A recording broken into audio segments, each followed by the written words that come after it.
नमस्कार। सब राम भक्तों को राम राम।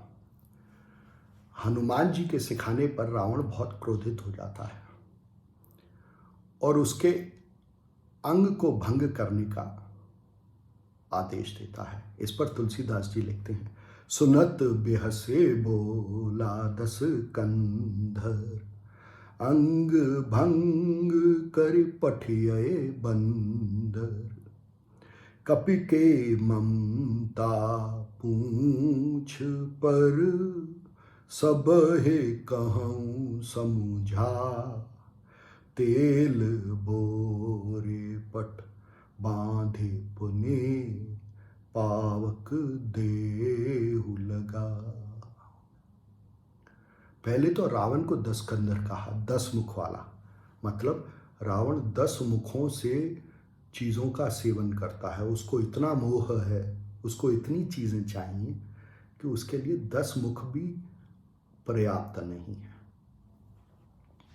दूसरी बात, रावण हनुमान जी की पूंछ को जलाना चाहता है और बदले में उसकी लंका जल जाती है। इसमें एक संदेश है कि आप किसी की पूंछ को जलाना चाहते हैं। पूंछ माने मेरे को पूछा नहीं लोगों ने, मेरी पूंछ कम हो गई है। किसी की पूंछ को खत्म करना मतलब उसको नहीं पूछना।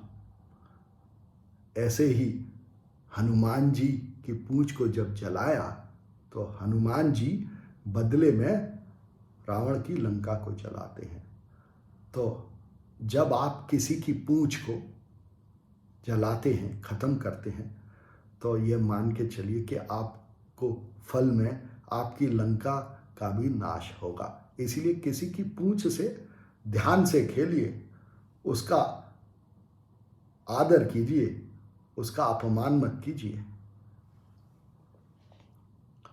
हनुमान जी इसके बारे में आगे कहते हैं, वचन सुनत कपि मन मुस्काना, भई सहाय सारद में जाना।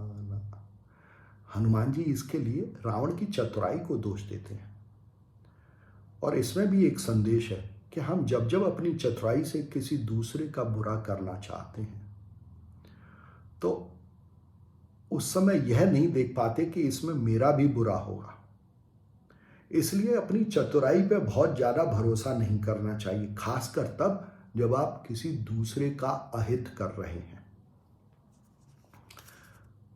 आगे कहते हैं हनुमान जी के बारे में, पावक जरत देखे हनुमंता, भयउ परम लघु रूप तुरंता। अग्नि को जलते हुए देखकर हनुमान जी ने फिर लघु रूप धारण कर लिया और सारे नगर को वो जला देते हैं।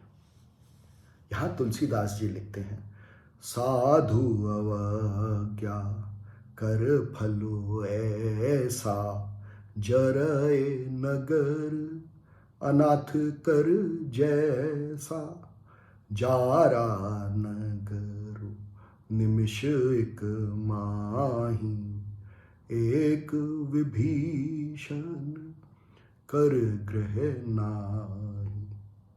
तुलसीदास जी कहते हैं कि किसी साधु का अपमान का यह फल है कि आपकी अपनी लंका जल जाती है। साधु कौन? जो आपको ज्ञान दे, वो साधु।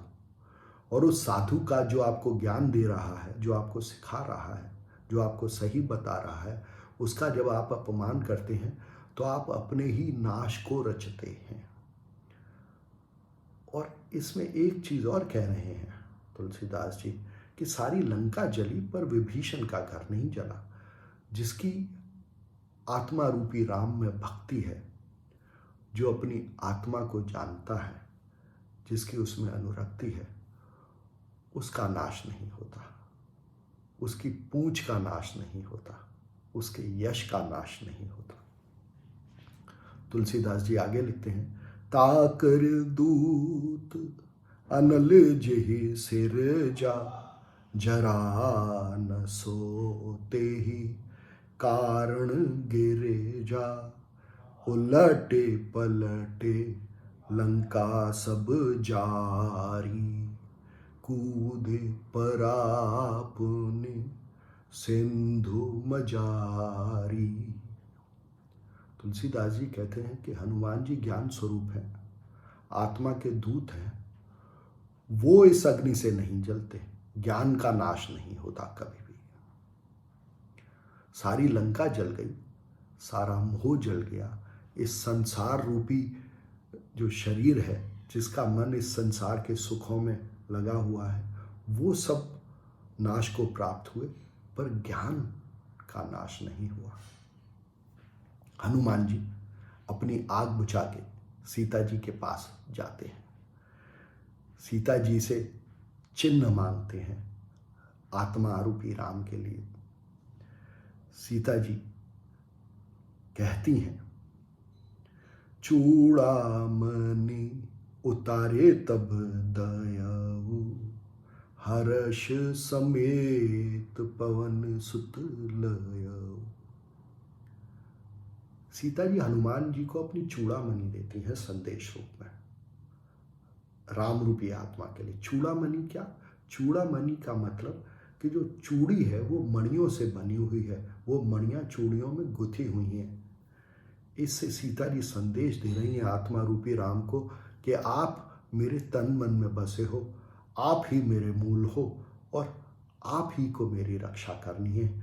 आत्मा ही मेरे को इस संसार रूपी दुखों से बाहर निकाल के अपने में अनुरक्त कर सकता है। सीता जी आगे कहती हैं, कहेऊ तात मोर प्रणाम, सब प्रकार प्रभु पूरन कामा, दीन दयाल बिरदु संभारी, हरहु नाथ मम संकट भारी।